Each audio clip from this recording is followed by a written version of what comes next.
नमस्कार सभी को। Good morning, good afternoon, good night. जब भी आप वीडियो देख रहे हैं तो आज की वीडियो में अपन देखने वाले हैं समाजशास्त्र 12th क्लास के सभी महत्वपूर्ण क्वेश्चन देखेंगे। इसमें हम चैप्टर 1 को कंप्लीट करेंगे। ठीक है, तो चैप्टर 1 में जितने भी क्वेश्चन हैं महत्वपूर्ण वो सारे देखने वाले हैं।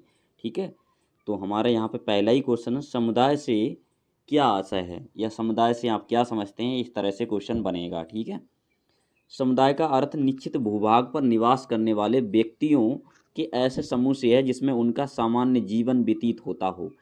ठीक है, जिस गांव अथवा नगर में हम निवास करते हैं वह समुदाय का एक उदाहरण है।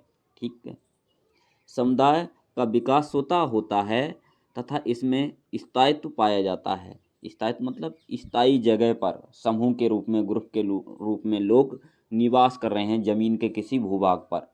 ठीक है, तो उससे बोलेंगे समुदाय। तो आई होप आप यहाँ तक तो समझ गए होंगे। उसके बाद देखेंगे समुदाय की विशेषताएं। कई बार हमसे अलग से भी क्वेश्चन पूछता है कि समुदाय की विशेषताएं बताइए। ठीक है, तो पहली विशेषता है प्रत्येक समुदाय में उनके सभी सदस्यों को समान अधिकार व दर्जा प्राप्त होता है। यानी कि सबको अधिकार, बराबरी का अधिकार प्राप्त होता है समुदाय के सभी लोगों को। उसके बाद है समुदाय का प्रत्येक सदस्य समान होता है, उन पर समुदाय के सभी नियम कायदों का भी रूप लागू होता है। तो उन पर समुदाय के द्वारा जो भी नियम कायदे बनाए गए हैं वो समान रूप से लागू होंगे। ठीक है, उसके बाद है तीसरा पॉइंट इसी में, समुदाय की एक अन्य विशेषता समानता भी है। यानी कि इनके अंदर क्या पाई जाती है, समानता पाई जाती है। ठीक है, तो आई होप आप विशेषताएं भी समझ गए होंगे। अब देखेंगे सीधे क्वेश्चन नंबर 2।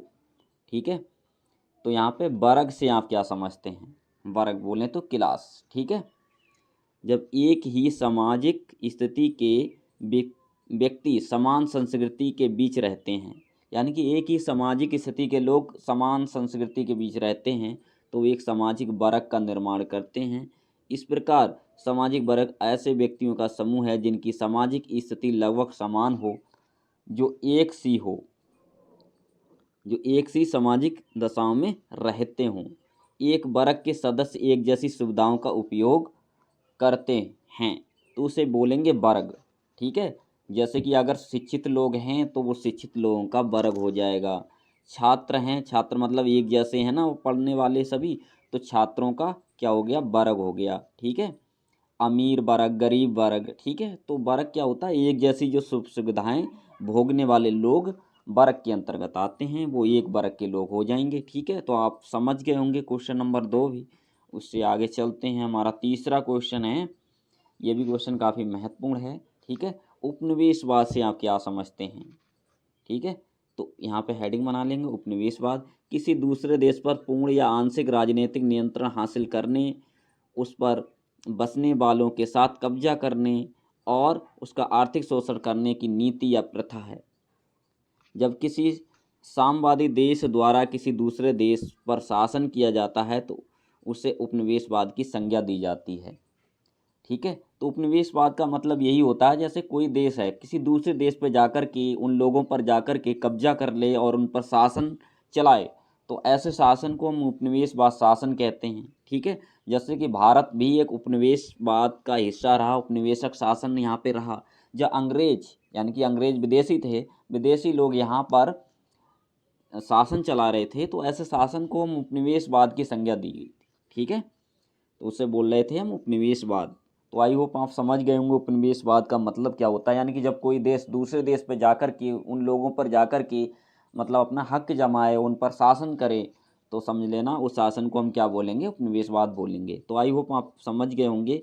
उसके बाद यहाँ पे हमारा चौथा क्वेश्चन है, उपनिवेशवाद के आने के पश्चात भारतीय अर्थव्यवस्था में कौन कौन से बदलाव आए। उपनिवेशवाद का मतलब है जब कोई दूसरा देश यहाँ पर आकर के शासन कर रहा था, जैसे कि अंग्रेज आकर के यहाँ पर शासन कर रहे थे, तो उनके आने के बाद यहाँ पर भारत की जो अर्थव्यवस्था में कौन कौन से बदलाव आए, चेंजेस आए, उसके बारे में आपको बताना है। तो उपनिवेशवाद के आने के पश्चात भारतीय अर्थव्यवस्था में निम्नलिखित बदलाव आए। कौन कौन से। पहला बदलाव है उत्पादन में व्यापार, कृषि आदि का विघटन हो गया। यानी कि सब तहस नहस उन्होंने कर दिया, उत्पादन भी यहाँ का तहस नहस कर दिया, व्यापार को नष्ट कर दिया, कृषि वगैरह को, है ना। उसके बाद हथकरघा का काम का खात्मा कर दिया। जो हाथ से पहले बुनकर जो कपड़ा बनाते थे ना, उनका काम ख़त्म कर दिया, क्योंकि वो यहाँ से कच्चा माल ले जाते थे और अपने यहाँ मशीनों से बना हुआ माल बेचते थे, है ना। इंग्लैंड के सस्ते कपड़ों की भरमार लगा दी। यहाँ पर जो कपड़े हाथ से बुनते थे, उनका काम ही ख़त्म कर दिया। जो इंग्लैंड से कपड़े लाते थे सस्ते, यहाँ पर बेचते थे, ठीक है। उसके बाद है भारत पूंजीवादी अर्थव्यवस्था से जुड़ा, उस मतलब पैसे वाली व्यवस्था से जुड़ गया, ठीक है। निजी संपत्ति को बढ़ावा देने वाली व्यवस्था को हम पूंजीवादी अर्थव्यवस्था कहते हैं, ठीक है। उसके बाद कच्चे माल का स्रोत और तैयार माल का उपभोक्ता, यहाँ पे उपभोक्ता है, उपभोक्ता बना दिया। कच्चे माल को यहाँ से वो ले जाते थे इंग्लैंड के कारखानों में, उसे पक्का माल बनाते थे, मतलब तैयार माल बनाते थे। वो तैयार माल बना करके यहाँ पर बेचते थे, ठीक है। तो आई होप आप समझ गए होंगे। उसके बाद अगला हमारा 5वां क्वेश्चन है, सी राइट मिल्स कौन थे। ये क्वेश्चन काफ़ी महत्वपूर्ण है। सी राइट मिल्स एक अमेरिकी समाजशास्त्री थे, ठीक है। यहाँ पे वे सन 1946 से लेकर के 1962 तक कोलंबिया विश्वविद्यालय में समाजशास्त्र के प्राध्यापक रहे। ये छोटा क्वेश्चन था इनके बारे में, ठीक है। उसके बाद है थोड़ी सी जानकारी इनके बारे में। उन्होंने समाजशास्त्र की जात सिद्धांत के लिए जाना जाता है। उन्हें किस लिए जाना जाता है? अभिजात सिद्धांत के लिए जाना जाता है, ठीक है। उसके बाद में हमारा अगला 6वां क्वेश्चन है, ये भी काफ़ी महत्वपूर्ण है। उपनिवेशक शासन ने भारतीय चेतना को किस प्रकार जन्म दिया? उपनिवेशक शासन का मतलब अंग्रेजी शासन ने, ठीक है। ब्रिटिश उपनिवेशक सरकार के दौर से विशिष्ट भारतीय चेतना का जन्म लिया। इस दौर में भारत ने आज़ादी प्राप्त करी और आधुनिकीकरण की ओर कदम बढ़ाया। आधुनिकीकरण मतलब मॉडर्न जमाने की तरफ कदम बढ़ाया। और देश के राजनीतिक एकीकरण के साथ साथ भारतीय पूंजीवादी दुनिया से परिचित हुआ, पैसे वाली दुनिया से परिचित हुआ, निजी संपत्ति को बढ़ाने की ओर अग्रसित हुआ, ठीक है। उसके बाद है समाज की पुरानी चीज़ों की ओर कभी नहीं जाता, वह नई चीज़ें सीख लेता है ना। क्योंकि भारत ने उस दौरान नई नई चीज़ें सीखी, तो आज पुरानी की ओर कोई समाज दौड़ करके नहीं जाता, पीछे मुड़ के कौन देखना चाहता है ना।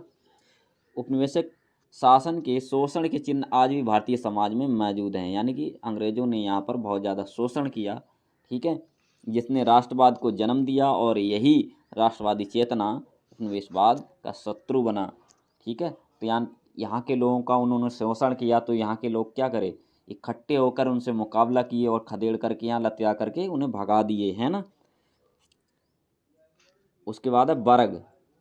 वर्ग से आप क्या समझते हैं? वर्ग को हम योग्यता व मेहनत से प्राप्त करते हैं। इसका मुख्य आधार आर्थिक होता है, धन से संबंधित होता है, यानी कि वर्ग को हम मेहनत के बल से बदल सकते हैं। जैसे कि गरीब है कोई व्यक्ति, तो गरीब वर्ग का कहलाएगा। अगर मेहनत करके वो पैसे कमा लेता है तो उसका वर्ग चेंज हो जाएगा, वो हो जाएगा अमीर वर्ग का व्यक्ति, है ना। और व्यक्ति अपनी योग्यता और शिक्षा और ज्ञान के द्वारा वर्ग को अपनी स्थिति उच्च कर सकता है, यानी कि वर्ग को हम बदल सकते हैं। जैसे कोई व्यक्ति पढ़ा लिखा नहीं है और पढ़ लिख करके अपनी स्थिति को उच्च कर सकता है, वो शिक्षित वर्ग में आ जाएगा, अनपढ़ वर्ग से निकल करके, है ना। तो आई होप आप ये भी क्वेश्चन समझ गए होंगे अच्छे से। इसके बारे में थोड़ा और है, अर्थात वर्ग एक खुली व्यवस्था है जिसकी सदस्यता व्यक्ति को उसकी योग्यता व गुणों के आधार पर मिलती है। वह इसे परिवर्तित कर सकता है, यानी कि चेंज कर सकता है वर्ग को, ठीक है। उसके बाद अगला क्वेश्चन हमारा 8वां, भारतीय समाज में कौन कौन से परिवर्तन पाए जाते हैं। तो भारतीय समाज में कौन कौन से परिवर्तन पाए जाते हैं, उनके बारे में भी हम देख लेते हैं, ठीक है। तो हम एक लाइन लिख देंगे, निम्नलिखित परिवर्तन पाए जाते हैं। पहला, धर्म के प्रभाव में कमी। आज के समय में हम देख रहे हैं धर्म का प्रभाव धीरे धीरे कम होता जा रहा है। भारतीय समाज ने अब धर्म के प्रभाव को हटा दिया है। ज्ञान विज्ञान और भौतिकवादी लोगों ने धर्म से नाता तोड़ दिया। कुछ लोग धर्म से पूरी तरह से नाता ही तोड़ने लग रहे हैं। तो आज के समय में एक परिवर्तन हमें ये देखने को मिल रहा है कि धर्म के प्रभाव में कमी आ रही है। दूसरा है संयुक्त परिवारों का विघटन हो रहा है, यानी पहले जो परिवार थे वो संयुक्त थे, पूरा परिवार दादा दादी चाचा चाची ताऊ वगैरह सब मिल कर के रहते थे। लेकिन आज संयुक्त परिवार कैसे हैं, टूटते जा रहे हैं, एकाकी परिवार की ओर बढ़ते जा रहे हैं, ठीक है। अंग्रेजों के आने के कारण औद्योगिकरण एवं नगरीकरण का विकास हुआ, जिससे अनेक लोग गांव छोड़कर नगर में कार्य करने के लिए गए। इस प्रकार उनके गांव छूट गए। गांव छूट गया तो संयुक्त परिवार भी छूट गया, क्योंकि आधा परिवार जो है गांव में ही रह रहा है ना। उसके बाद है रीति रिवाज में परिवर्तन। आज के रीति रिवाज भी बदल रहे हैं, ठीक है। त्यौहार मनाने के तरीके भी बदल रहे हैं, ठीक है। पहनावा भी बदल रहा है। भारतीय समाज में लगातार रीति रिवाजों में बदलाव आ रहे हैं। आज प्रत्येक भारतीय धोती के स्थान पर पैंट कुर्ते के स्थान पर कमीज पहनता है, ठीक है। तो बहुत सारे बदलाव हैं, यहाँ पे एग्जाम्पल के तौर पे हम थोड़ा थोड़ा लिखे हैं। उसके बाद है शिक्षा का प्रभाव। प्राचीन भारतीय शिक्षा धर्म प्रधान थी, यानी कि पहले की जो शिक्षा थी वो धार्मिक आधार पर थी। गुरुकुल में विद्यार्थी जाते थे, वहाँ पर पढ़ाई होती थी, आश्रम में पढ़ते थे। लेकिन आज के समय में उस तरह की शिक्षा नहीं है, तो शिक्षा में जो धर्म था वो हट गया है लगभग, ठीक है। तो प्राचीन भारतीय शिक्षा कैसी थी? धर्म प्रधान। लेकिन आज की शिक्षा धर्म प्रधान बिल्कुल भी नहीं है, ठीक है। तो प्राचीन भारतीय शिक्षा धर्म प्रधान थी। केवल उच्च जाति एवं श्रेष्ठ जाति के लोग ही शिक्षा प्राप्त कर सकते थे।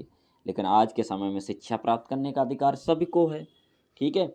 अगला परिवर्तन कौन सा आया? स्त्रियों की स्थिति में भी परिवर्तन आ गया है, ठीक है। अब समाज में स्त्रियों की स्थिति में बदलाव आ गया है तथा राजनीतिक गतिविधियों में भी क्या करने लग गई हैं? भाग लेने लग गई हैं, चुनाव लड़ने लग गई हैं, है ना। और वह नौकरी में भी पुरुषों के समान अधिकार प्राप्त हो गए हैं उनके लिए। उसके बाद राजनैतिक परिवर्तन, यानी कि राजनीति में आज के समय में हम देख रहे हैं बहुत सारे बदलाव आ रहे हैं पुराने की समय की अपेक्षा, है ना।